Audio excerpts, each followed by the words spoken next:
আরে হইডি তো জাকির ভাইয়ের দোকান। ভাই আইছিলাম ভাই আপনার কাছেই, আপনার লগে দেখাও করতে, আপনার লগে একটা ব্যবসাও করতে।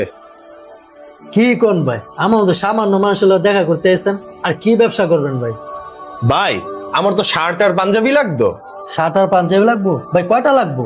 ভাই কয়টা না, আমার হলো 3টা জামা কাপড়ের শোরুম আছে।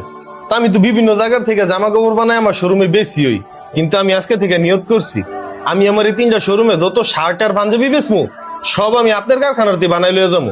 এটি সব আপনি আমার বানাই দিবেন। কি কোন ভাই, আপনি আমার চিনেন না জানেন না, আমার কাছে এতগুলো মালে অর্ডার দিবেন কোন বিশ্বাসে ভাই? বিশ্বাস? ভাই আজকে দুপুর বেলা যখন ভাত খাইতে বসি তখন মোবাইলটা লইয়া আপনার ভিডিওটা আমার মোবাইলের মধ্যে সর্বপ্রথম আইছে। হেনে আমি দেখলাম আপনি একজন ভিক্ষুকের লগে কত সৌহার্দ্যমূলক একটা আচরণ করলেন, তারে আপনি একটা কর্মসংস্থানের ব্যবস্থা করে দিলেন। যে মানুষের মনটা ভাই এত বড়, হ্যাঁ আর বিশ্বাস কি না করা যায়? এইসব করে আমি আপনার কাছে আইছি।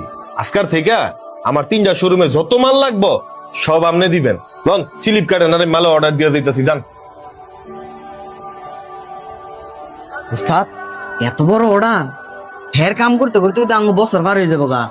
এই বড় ভাইয়ের শোরুমের কাম যদি আমরা রেগুলার করতে পারি তাহলে তো আঙ্গ টিয়া পয়সার কোনো অভাবই থাকতো না।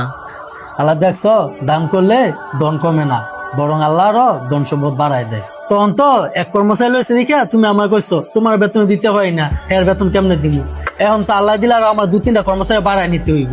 এই কারণে যত পারবা দান সদ্গা করবা, দান সদ্গা করলে দেখবা তোমার ধন সম্পদ আল্লাহ বাড়ায় দিব।